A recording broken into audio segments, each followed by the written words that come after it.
Hi guys, and welcome to the first module. In this module I'm going to talk about the impacts of being disorganised. So it's very simple. Failing to plan is a plan to fail. So what we're going to cover through this module are the impacts on 5 key areas of life with no planning.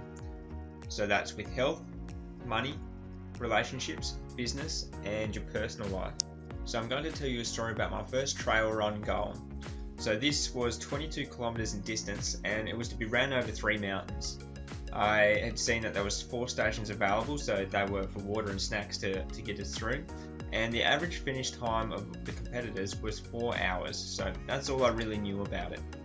So this was my game plan. None. I didn't research the track. I basically did most of my training by running on a treadmill or running on flat surfaces, which is completely opposite to what a trail run is. I didn't know what gear I needed. I didn't get any vests to hold water or my snacks or anything like that. I remember when I showed up and there were people with vests and they had a straw coming out of it, and I was thinking, oh geez, I hope I didn't need to have that. I assumed that the organisers had all the resources I needed. I thought they'd have plenty of water, plenty of snacks and other things in between, so if I needed support I thought that people would be there. I underestimated the demand of my body. So I thought, being flat running, I was running a fair distance. I was doing 20 kilometers of training, but I underestimated the demand that a trail run with the hills and different terrain would have on my body. And so I was under the belief that I had the ability to finish it in 3 hours from just doing the flat surface running. So there was no plan. I just had the inspiration to run and that was it. Nothing organised. So have you ever just winged it? Where you think, yeah, this will be fine. I don't really need to plan it out. I just need to do this, this and this, and that'll do it. And then when you've started, things have just turned the opposite way of what you expected and you thought, geez, if only I'd made a plan. So this was my result halfway. I ended up with my muscles seizing up and falling onto the ground. I'd never ever experienced anything like this. So I couldn't move. I had to stretch my legs right out and in a way lean over to do a hamstring stretch to stop the pain of my muscles just pulling. It was quite embarrassing and I'd just fallen down in front of a group of people. So as I was sitting there feeling sorry for myself, I then began to realise my mistakes. I didn't plan to have any backup food or water. I had nothing on myself. My legs were in pain and I didn't research to find out that I needed to have more salt to prevent my muscles cramping as much as they did. As I was laying there, my motivation was gone. There was no water stations near and there was no way out. I was in the middle of the mountain and the only way they would be able to get me off was through a helicopter rescue. And how embarrassing would that have been? So I was sitting there for a good 45 minutes feeling sorry for myself and thinking, geez, I've made a huge mistake. I didn't research, I didn't plan, and here I am looking like a muppet, feeling like a muppet, and realising I've just learnt a big lesson. So my inspiration quickly turned to survival mode. The water stations, when I made it to one, it turns out that they had actually run out of food and water. And because I had no backup, I was just functioning on what I had. It was basically survival mode and trying not to fall over from exhaustion because I was absolutely exhausted. My legs had kept seizing up and I had intense muscle cramps with 10 kilometers still to go. I had a long way to keep talking myself into keep on moving forward. So I needed to keep up with a runner. I managed to actually find someone that saw I was struggling and they happened to have a lot of backup food, a lot of backup water. Their vest was just absolutely loaded. And they said to me, I've seen this before. I think this happened last year to another young fella. And so I had to keep up with them. They said if I stuck with them, that I could consistently get water from them and food supplies. And if it wasn't for them, I'd be in a lot of trouble. And here I am, a finisher at 4 hours and 51 minutes. So my target was 3 hours, so nearly 2 hours more than planned, I crossed the line. So what did I learn from this? Well, after I'd got home, my legs had come back to normal.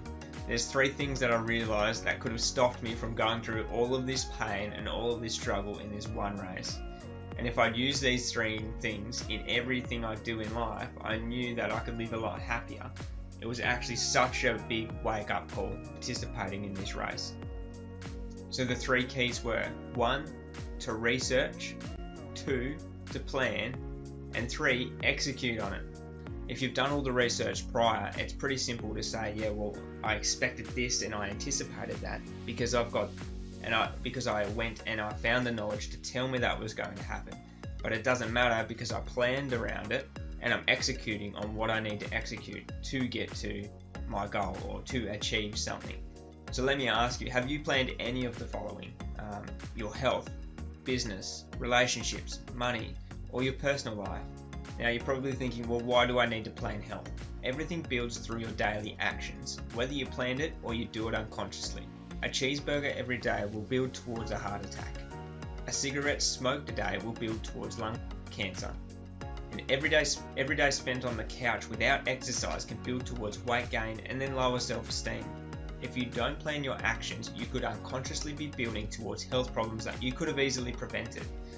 It's as simple as drinking more water, changing what you're putting in your body, because at the end of the day, our bodies are just like a car. If you put the wrong fuel in, then it's not going to run properly, and you're going to have problems down the track, and you're going to have to take to a mechanic, which is basically saying a doctor for our bodies.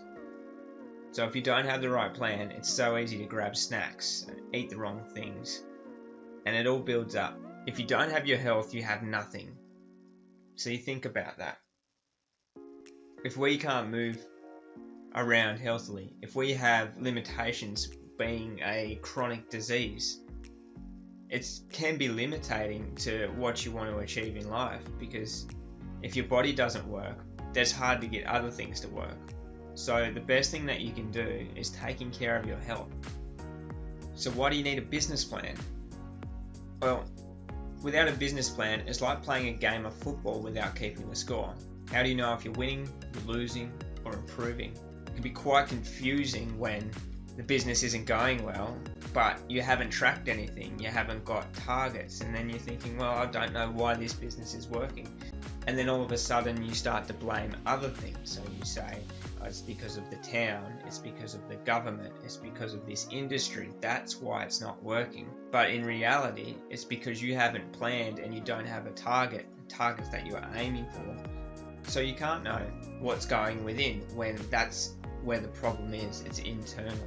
If you don't plan to be a master to your business, you'll become a slave to pay bills. And this is a common thing.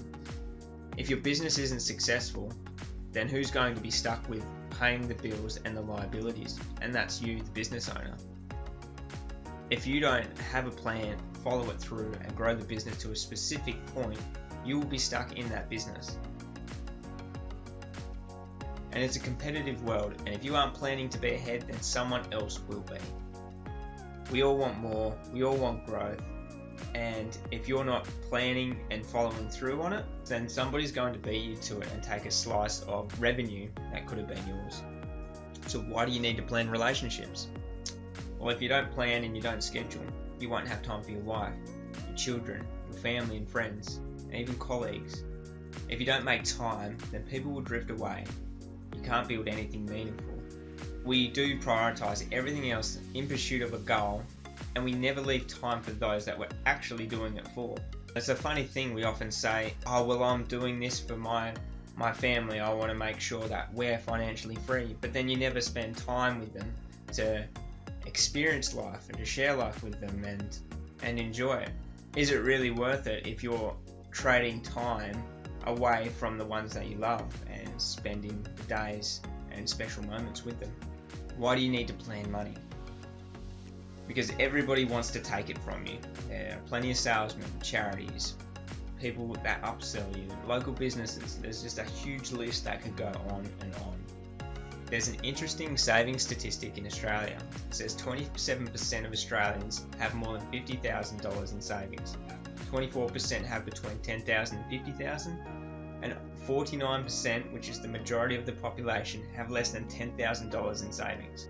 And to me, that's a huge problem. If you're not looking after your money, it's going to be going somewhere else.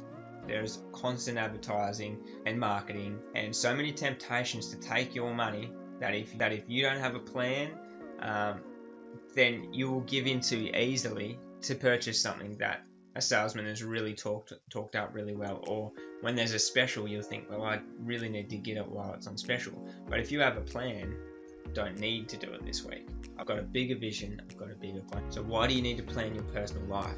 So setting goals and planning to achieve them in our personal life helps us grow as people. If we don't have growth, it's hard to be happy.